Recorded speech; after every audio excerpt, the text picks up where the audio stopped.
Hi hello ಸ್ನೇಹಿತರೆ, welcome back. ಮತ್ತೊಮ್ಮೆ ನಿಮಗೆಲ್ಲ ಆನ್ ಪ್ಯಾಸಿವ್ ಇಕೋಸಿಸ್ಟಮ್ ಮಾಹಿತಿಗೆ ಸ್ವಾಗತ ಸುಸ್ವಾಗತ.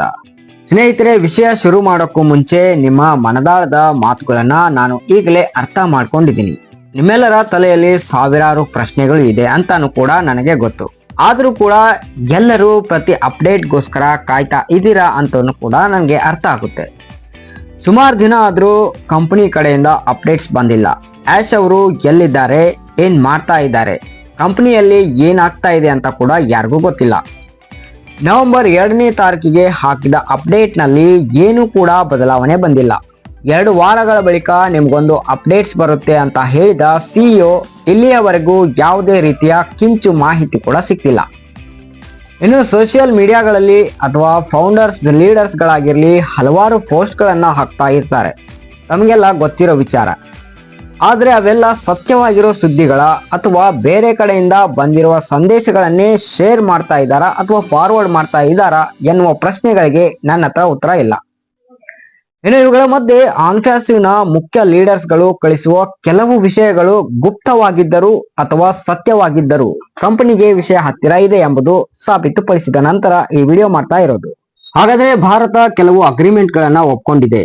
ಆ ಅಗ್ರಿಮೆಂಟ್ ನಲ್ಲಿ ಏನಿದೆ, ಅದು ಹೇಗೆ ಭಾರತದಲ್ಲಿ ವರ್ಕ್ ಆಗುತ್ತೆ ಅಂತ ಈ ವಿಡಿಯೋದಲ್ಲಿ ಸಂಪೂರ್ಣ ಮಾಹಿತಿನ ನೀಡ್ತೀನಿ.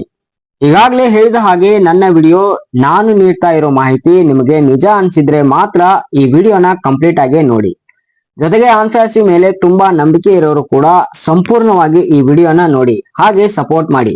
ನಂಬಿಕೆ ಇಲ್ಲದೆ ಇರೋ ವ್ಯಕ್ತಿಗಳು ಅಥವಾ ಫೌಂಡರ್ಸ್ ಗಳು ಈಗಲೇ ಈ ವಿಡಿಯೋನ ಸ್ಕಿಪ್ ಮಾಡಿ ಅಂತ ಹೇಳ್ತೀನಿ. ಸ್ನೇಹಿತರೆ, ಆನ್ಫ್ಯಾಸಿವ್ ಬಹಳ ದೇಶಗಳೊಂದಿಗೆ ನೋಂದಾಯಿಸಲಾಗಿರುವ ಕಾನೂನುಬದ್ಧ ಕಂಪನಿಯಾಗಿದೆ. ಆದರೆ ಕಂಪನಿ ಕೆಲವು ಅಡೆತಡೆಗಳನ್ನ ಎದುರಿಸುತ್ತಾ ಅವುಗಳನ್ನ ಸಾಲ್ವ್ ಮಾಡ್ತಾ ಮುಂದೆ ಸಾಗ್ತಾ ಇರೋ ಕಂಪನಿಯಾಗಿದೆ. ಬಂದಿರೋ ಮಾಹಿತಿಗಳ ಪ್ರಕಾರ ಡೇಟಾವನ್ನ ಮರಳಿ ಪಡೆದ ನಂತರ ಮುಂದಿನ ಹಂತವನ್ನ ಪ್ರಾರಂಭ ಮಾಡಲು ಸರಿಸುಮಾರು 2 ತಿಂಗಳಾಗಬಹುದು ಅಂತ ಹೇಳಿದ್ರು.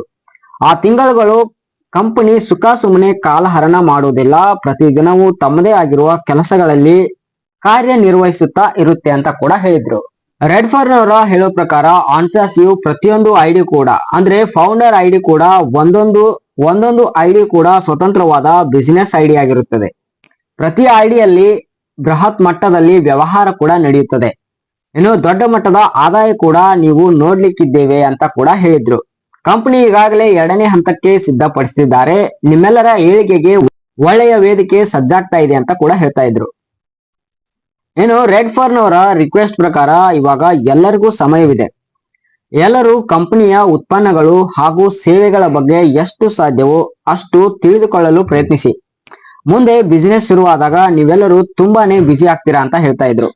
ಹಾಗೆಯೇ ನಿಮ್ಮ ದೇಶಕ್ಕೆ ಸಂಬಂಧಪಟ್ಟ ತೆರಿಗೆ ಇಲಾಖೆಯಲ್ಲಿ ಅಂದ್ರೆ ಟ್ಯಾಕ್ಸ್ ಆದಾಯ ತೆರಿಗೆಯನ್ನ ಪಾವತಿಸುವ ವಿಧಾನವನ್ನ ನೀವು ತಿಳಿದುಕೊಳ್ಬೇಕು, ಅಂದ್ರೆ ಅದನ್ನ ಅರ್ಥ ಮಾಡ್ಕೊಳ್ಳಿ ಅಂತ ಹೇಳ್ತಾ ಇದ್ರು. ಯಾಕಂದ್ರೆ ವಿದೇಶದಿಂದ ಬರುವ ಹಾಗೂ ಆನ್ಲೈನ್ ನಲ್ಲಿ ಗಳಿಸಿದ ಆದಾಯವನ್ನ ನಿಮ್ಮ ದೇಶದಲ್ಲಿ ನೀವು ಹೇಳಲೇಬೇಕು. ಸೊ ಹಾಗಾಗಿ ಆನ್ಫ್ಯಾಸಿವ್ ನಲ್ಲಿ ಗಳಿಸಿದ ಆದಾಯ ದೊಡ್ಡ ಮಟ್ಟದಲ್ಲಿ ಇರುತ್ತದೆ. ಪ್ರತಿ ವರ್ಷಕ್ಕೊಮ್ಮೆ ಕಂಪನಿ ನಿಮ್ಗೊಂದು ಪತ್ರವನ್ನ ಕಳಿಸುತ್ತೆ, ಅದರಲ್ಲಿ ನಿಮಗೆ ನೀಡಿರುವ ಆದಾಯದ ವಿವರಣೆ ಕೂಡ ಇರುತ್ತೆ. ಹಾಗಾಗಿ ಎಲ್ಲವನ್ನು ಸಮಯ ಇರುವಾಗಲೇ ತಿಳಿದುಕೊಂಡರೆ ಒಳಿತು ಎನ್ನುವುದು ರೆಡ್ಫರ್ನ್ ಅವರ ಆಶೆ ಆಗಿದ್ದು. ಇನ್ನು ಅಪ್ಡೇಟ್ ಯಾಕೆ ಬರುತ್ತಿಲ್ಲ ಎಂಬುದರ ಎಲ್ಲರ ಪ್ರಶ್ನೆಯಾಗಿದ್ದು, ಅಪ್ಡೇಟ್ಸ್ ಹಿಂದೆ ಸುಮಾರು ಕೆಲಸಗಳು ನಡೀತಾ ಇರುತ್ತದೆ. ಆಗ್ಲೇ ಹೇಳಿದ ಹಾಗೆ 2ನೇ ಹಂತಕ್ಕೆ ರೆಡಿ ಆಗ್ತಾ ಇದೆ ಅಂತ ಕೂಡ ಸುಳಿವು ನೀಡಿದ್ರು. ಇಷ್ಟೆಲ್ಲ ಒಳ್ಳೆಯ ಸುದ್ದಿ ಕೇಳು ಬರುತ್ತಿದ್ರು.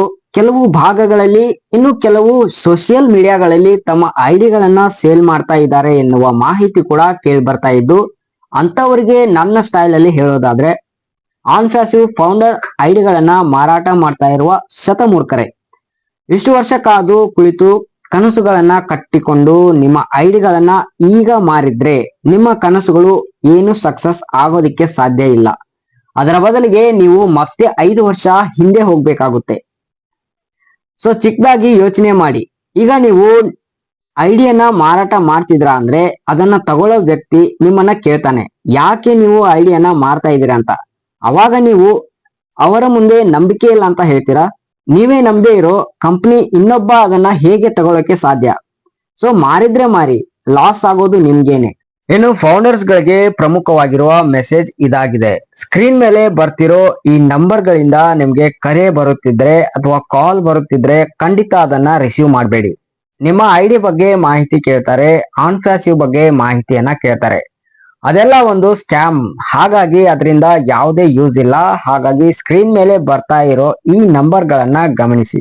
ಆ ನಂಬರ್ಗಳು ನಿಮ್ಮ ಮೊಬೈಲ್ಗಳಿಗೆ ಕರೆ ಬರ್ತಾ ಇದ್ರೆ ಅದನ್ನ ನೆಗ್ಲೆಕ್ಟ್ ಮಾಡಿ, ಅದನ್ನ ರಿಸೀವ್ ಮಾಡಬೇಡಿ ಅಂತ ಹೇಳ್ತಿದ್ದೀನಿ.